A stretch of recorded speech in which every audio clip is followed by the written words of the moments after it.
So before we hear from the vaunted Temple Guard drill team, we're going to have a mini session on poverty abolition called Are You a Poverty Abolitionist? Led by friend, stalwart, foot soldier of democracy.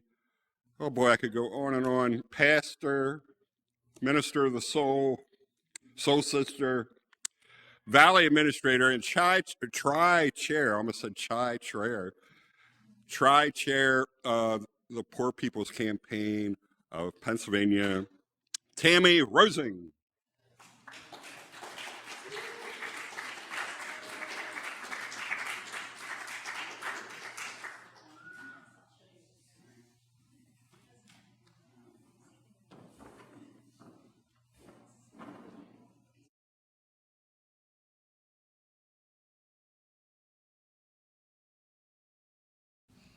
Sorry. We do have these handouts available for those that didn't get one. That kind of has our social media, websites, places to donate, that kind of thing, for anybody who's interested. And at some point, we'll pass these around to get folks' contact information, to get on our emailing list, to stay up to date with what's going on, our activities. And also, we like to follow up and connect with people and have conversations. This is what builds our movement. So I'm going to start out first with introducing myself. So my name is Tammy Rosing. I'm a coordinator with Put People First PA, as well as the Pennsylvania and National Union of the Homeless. And I'm a tri-chair of the Pennsylvania Poor People's Campaign, a national call for more revival, and a commissioned minister with the Freedom Church of the Poor. With that, Matthew, did you want to introduce yourself? Yeah, my name is Matthew Rosing. I'm Tammy's husband. I am a minister with the Freedom Church of the Poor. I'm also with the National and Pennsylvania Union of the Homeless and with Put People First PA.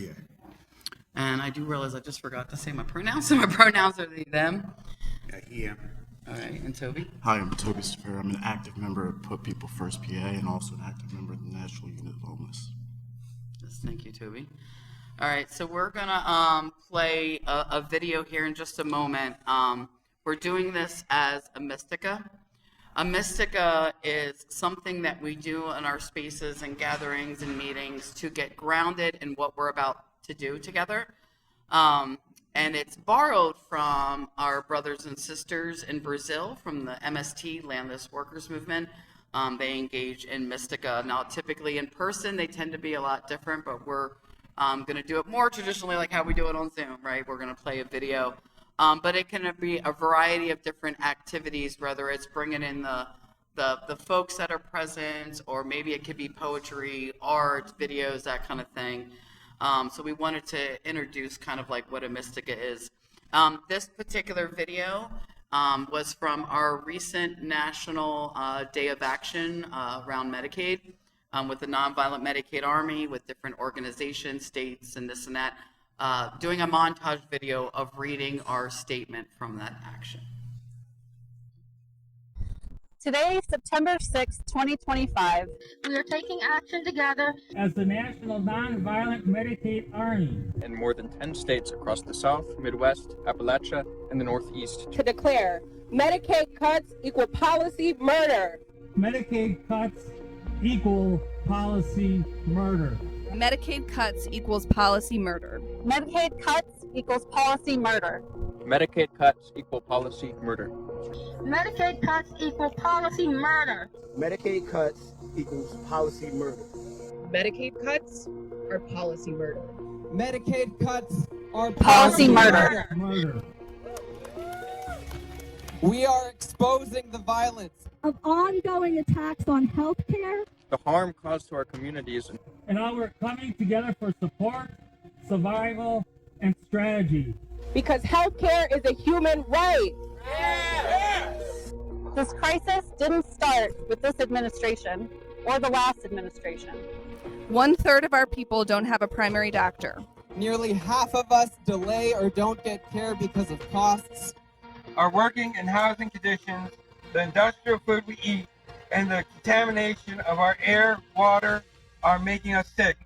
Further Medicaid cuts will result in hospital closures, impacting rural, suburban, and urban communities alike. while healthcare companies put profit before people's lives. Millions more are losing their health care, and hundreds of hospitals are on the chopping block. Is a national emergency in the richest country in the history of this world. People on Medicaid are not the cause of skyrocketing healthcare costs. Those who are making millions, billions off of our sickness are the cause. Claiming that some of us deserve health care and others do not is an attempt to gaslight the American people. But we are not fooled. We know and we see the truth. We all have a body. We were all made in the image of God. And we all deserve care. There is more than enough for everyone to have health care in this nation. Everyone. Today, September 6th, we honor the birthday and lifelong work of Detroit labor leader General Gordon Baker Jr. He taught us to make thinkers out of fighters and fighters out of thinkers. Oh, I love this. To make thinkers out of fighters and fighters out of thinkers. And fighters out of thinkers. By continuing his work. We are building power and unity across all lines of division. Getting into step. And asserting our political independence. We won't be silent anymore. Who are we? Who are we? United Army. Who are we?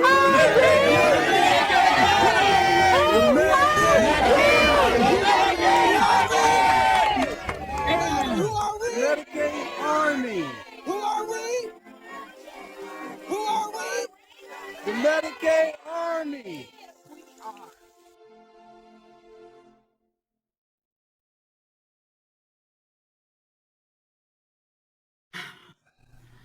Yeah, so the Medicaid Army, as we were saying, and it does break down this a little bit on the one pager, is a culmination of different organizations that are organizing around different fronts of struggle, but through a strategy of understanding that healthcare is a rallying point and is a strategic front of struggle to organize the poor and dispossessed in this nation, because it's a strength for the working class and a weakness for the ruling class.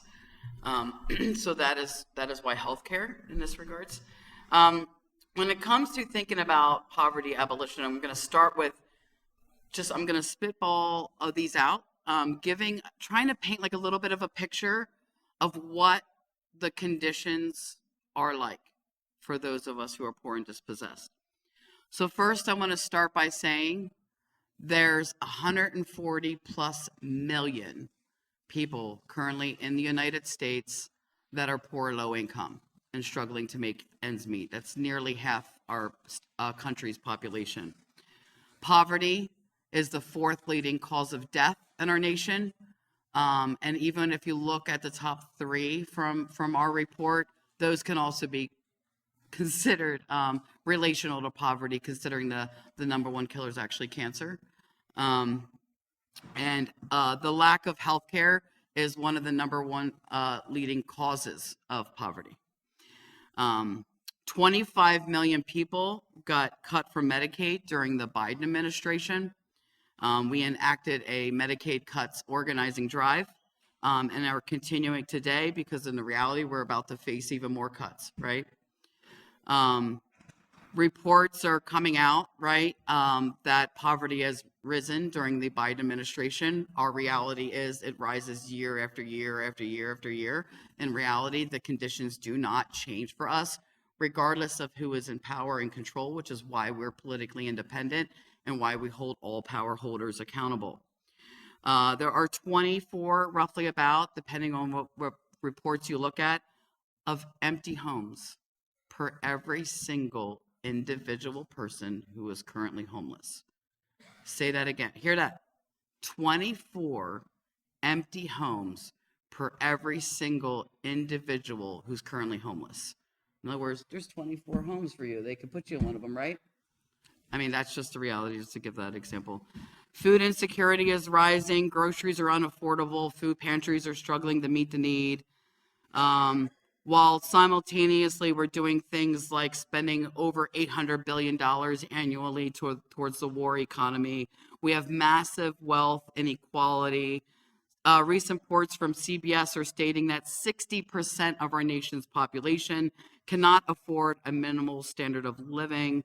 The United States has one of the highest incarceration rates in the world, and hospital closures has been a crisis for years and will continue to be a crisis that affects everyone. And so that's our condition. So this is why our movement is building and developing to be very vocal that we are a poverty abolitionist movement. We are uniting the poor and dispossessed across all lines of division to work towards a new type of structure. And with that, we've learned and studied history, right? So when we think about MLK and talk about MLK and our movement, we talk about the pivot he made from fighting for civil rights to fighting for human rights, and started the original Poor People's Campaign that was uniting poor people across all races back in the 60s. And he referred to in quotes of things like, well, we won the right to sit at the lunch counter, but what good is that if we don't have the money to buy the burger?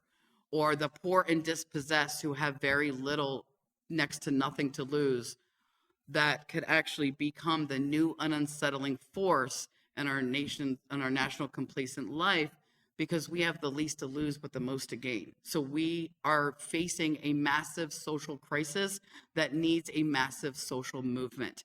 And that's, what we're building across our network.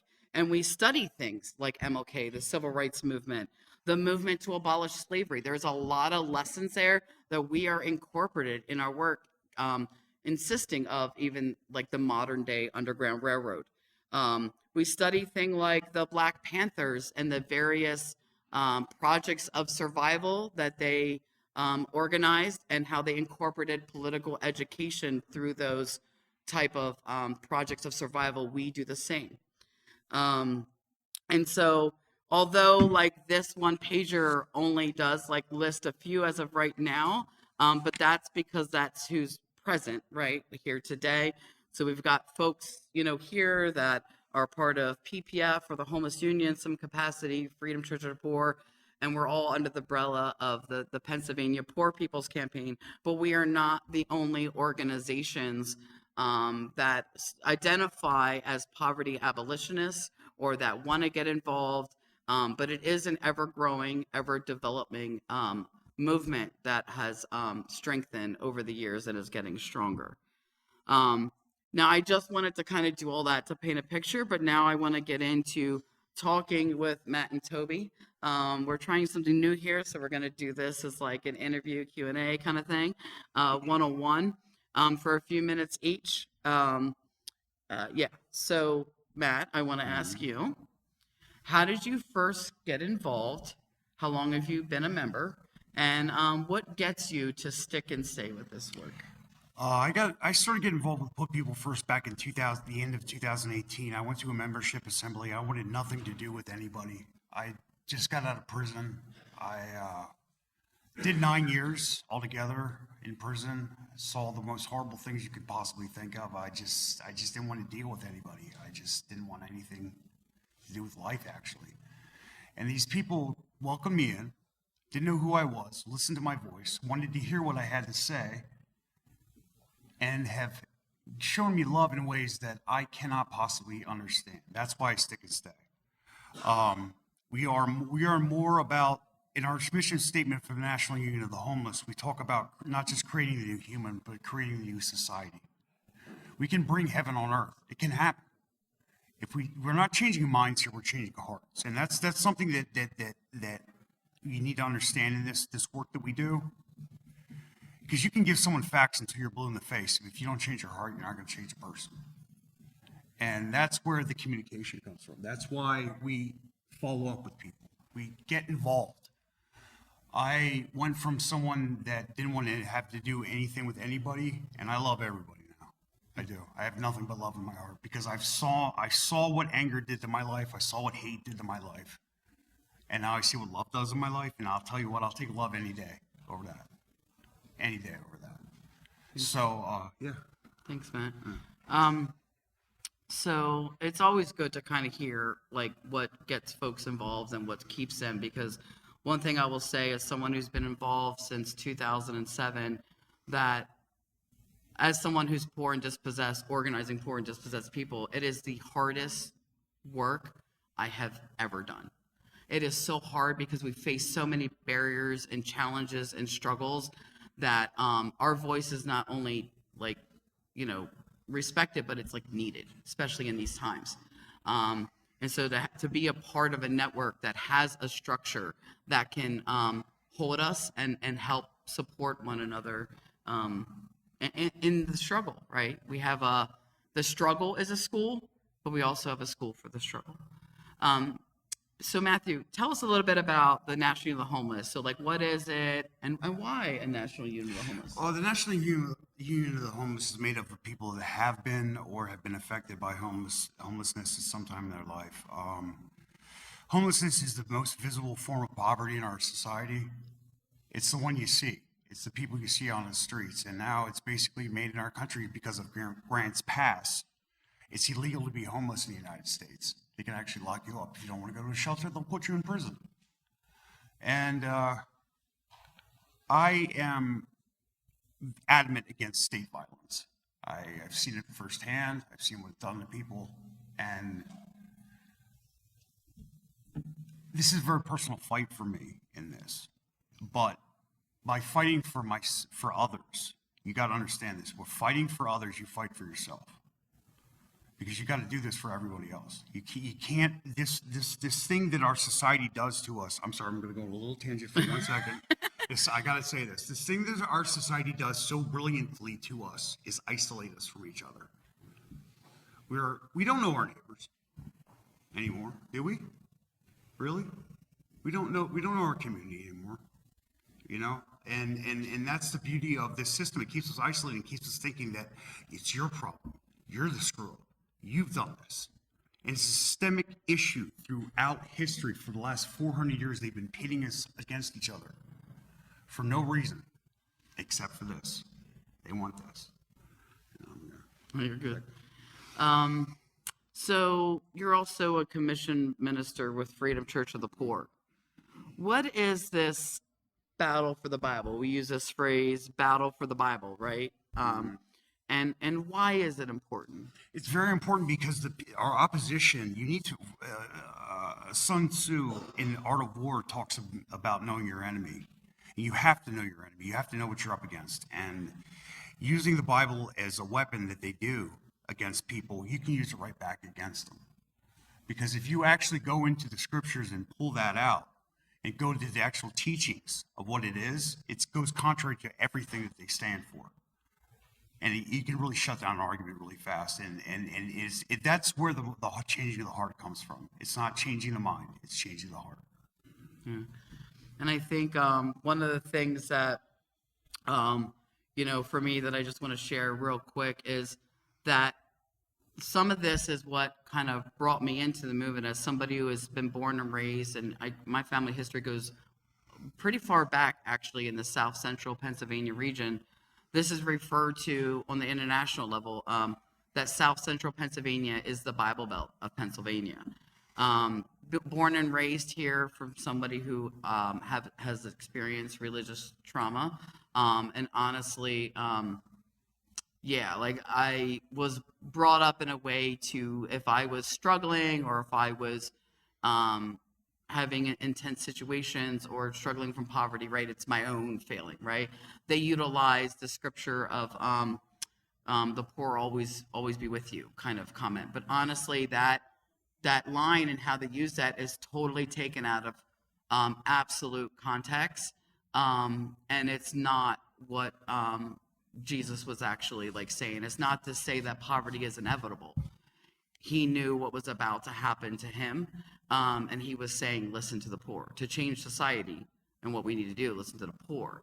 And that some folks in our movement, the way they view that is seeing Jesus actually as a revolutionary who was standing up against the Roman Empire. And that's how we view that understanding. So now when we want to get into like what is base building, because we base build in our movement, and what are some ways we base build? Tell us about like projects of survival and things like that. Biggest thing we do is projects of survival is with Put People First. That the sister organization I'm in is the big thing we push, and the National Union of Homeless, we do it in Project Survival. We take it from the Black Panthers. It's mutual aid and then some. It's educating people while you're giving them what they need. We have health clinics. We check people's blood sugars. We check people's blood pressures. We have doctors that actually are in the organization. We have nurses that are in the organization that can actually help people. We sign people up for Medicaid benefits. We fight for people with Medicaid benefits. One real interesting fact that we have is with Put People First, we actually go to these hearings where people are denied their Medicaid, and we'll actually go fight for them. We have a 97% success rate. If you go alone, you have less than a 1% success rate. So that just goes to show you they don't like to be shamed in that stuff. So anyway, Project Survival is a good way to educate, because you have to educate people. You can't just, it's more than just meeting the need. It's filling the knowledge, filling the void of knowledge, and breaking down the mental fortresses that we have against the things that we've built up over the years, and understanding that maybe I don't have the answer, but someone out there has the answer, and I need to listen to them, and we need to come together in that aspect. Yes, thank you, Matt. And because of some of our work, and we are the poor organizing the poor, so we do partnerships with various houses of worship, whether it's joining them for their events to be present. We've been offered to even talk with folks after sermons, I guess some folks call them sermons, to be present.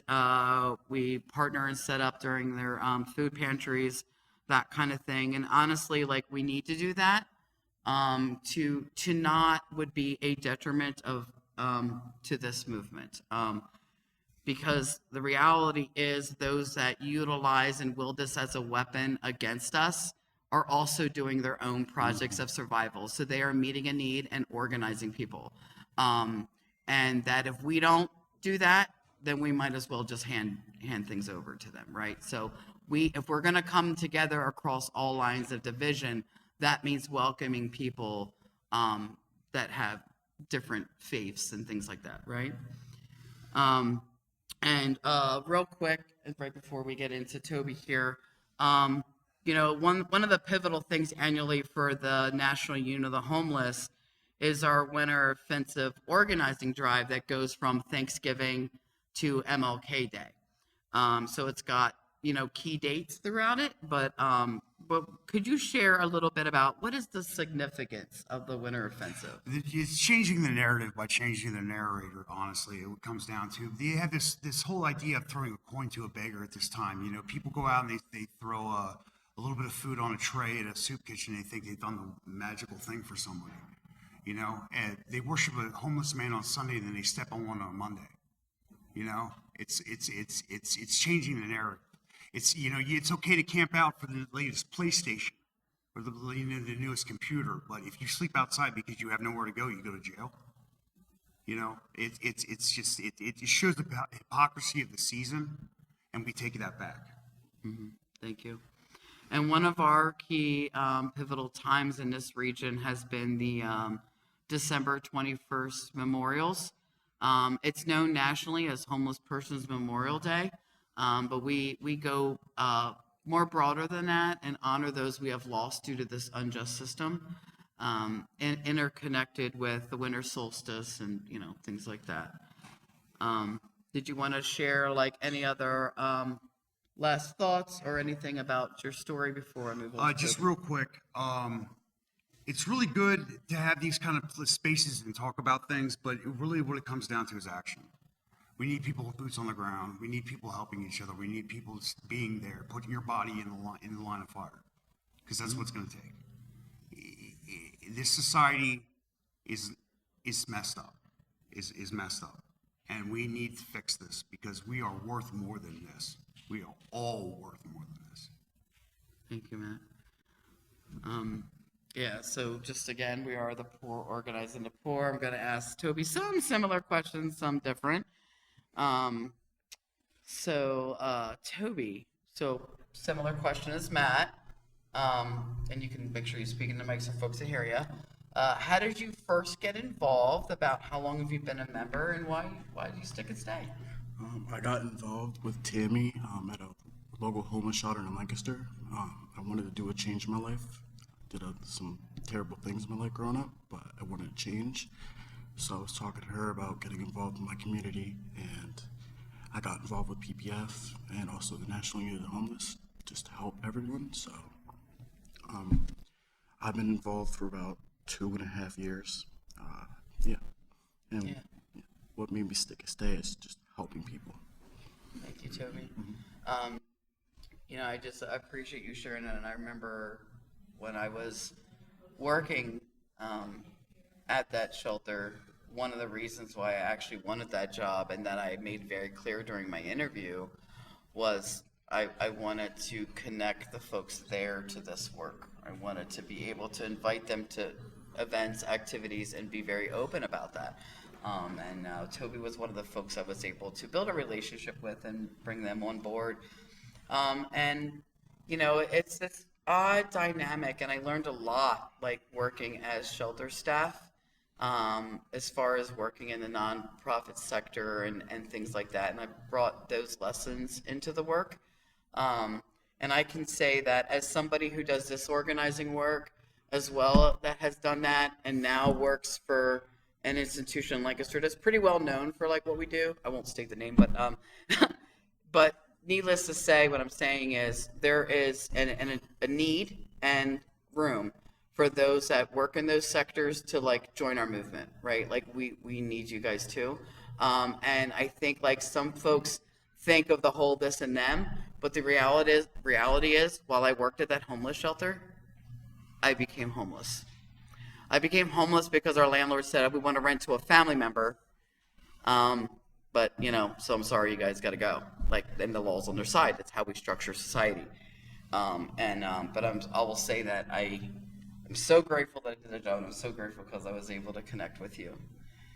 So another question. How have you been like development, right? So we talk about leadership development in our movement.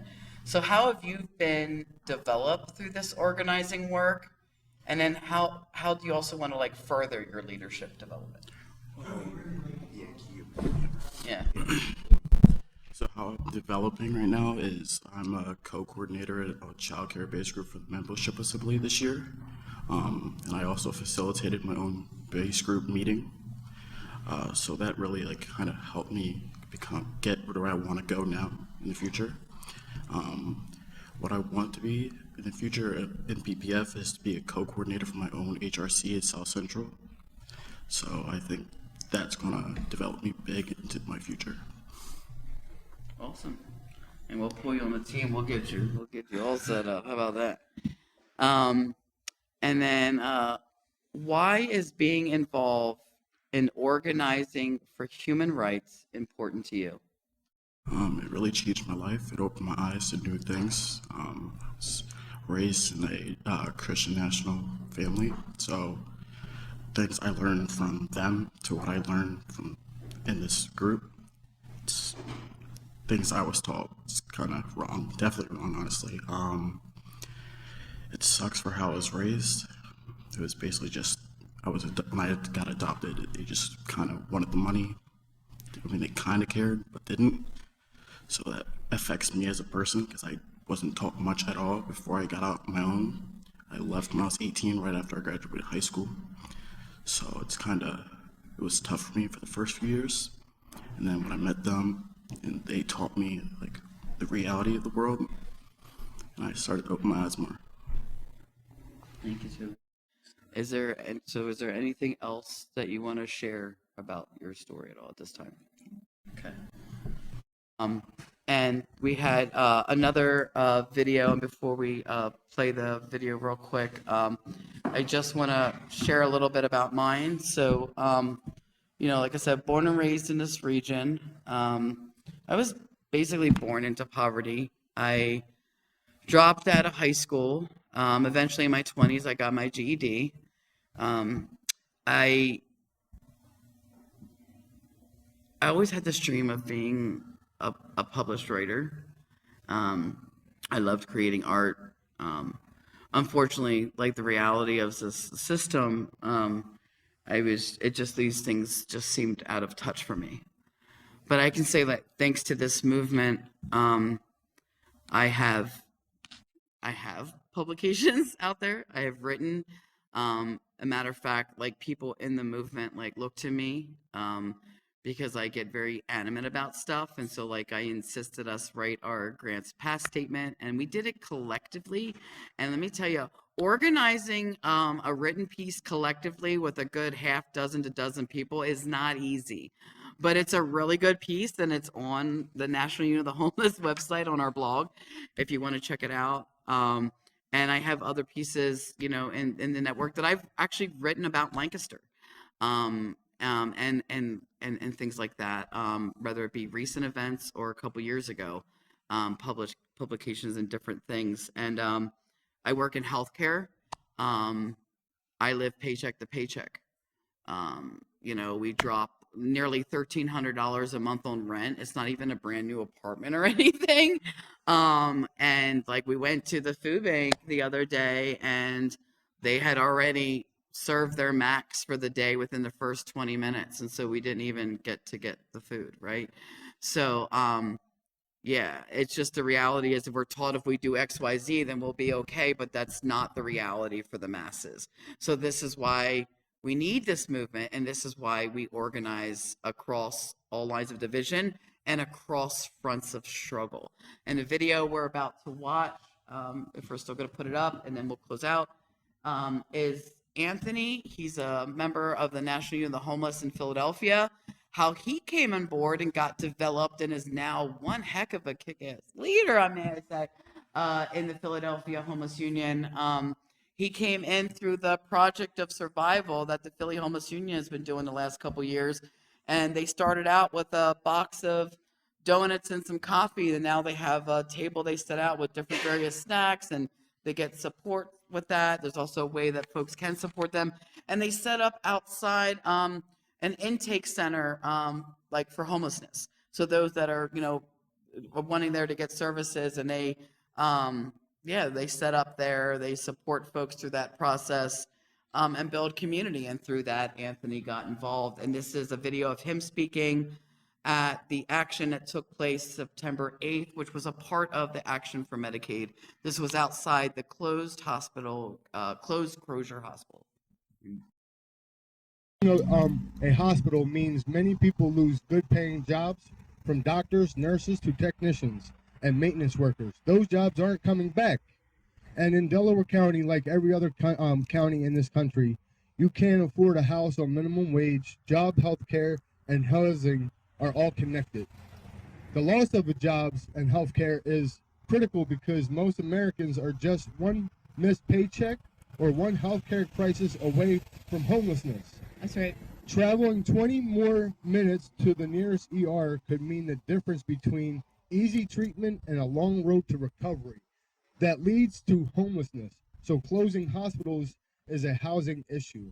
Once someone does lose their housing, their health care needs increase a lot. Being on your feet outside all day, sleeping in a crowded shelter at night, and inadequate food and no place to store medications leads to heart issues, diabetes, foot and leg problems, infections, and more. Hospitals are a refuge when you have no place else to rest, to get health care, to get a snack, some water, to get connected to services. Closing a hospital keeps us trapped in the cycle of healthcare crisis and losing housing. But it goes deeper than that, because if you look around Chester, there are some shiny new things opening up.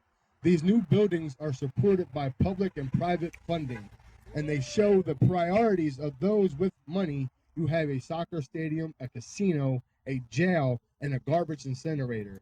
These investments do not create jobs. They don't keep us healthy the way investments in public hospitals and public housing do. There's plenty of money to build new things and jails and stadiums, don't pay back what we invest in them. But the people with the money chose to shut down hospitals and tear down public housing. So yes, hospitals and healthcare is a homeless union issue, and housing is a healthcare issue.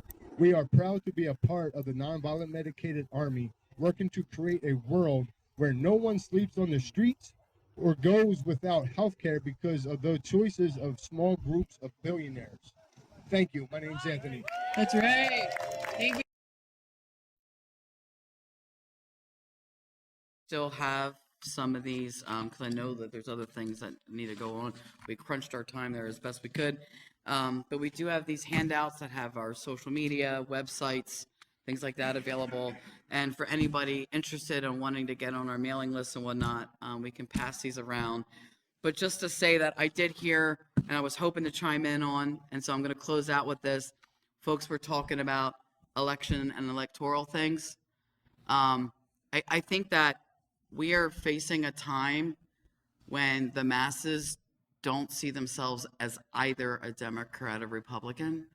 And that if we look at just the last presidential election, more eligible voters actually chose not to vote than who voted for either candidate. So actually, nobody won by the majority. The reality is the masses are poor and dispossessed. We are the majority. And until politicians actually start like addressing that reality, they won't even talk about poverty, let alone addressing anything. They will continue to lose. And so that's our reality. And we are building a movement that is about developing leaders amongst the poor and dispossessed. And yes, some folks vote, some folks don't. It's not like that's not our priority, because honestly, as someone who has changed their registration, is now registered as not affiliated, I sometimes vote, I sometimes don't. I need to be inspired to do so. So yeah, had to answer that one. Thank you. Thank you.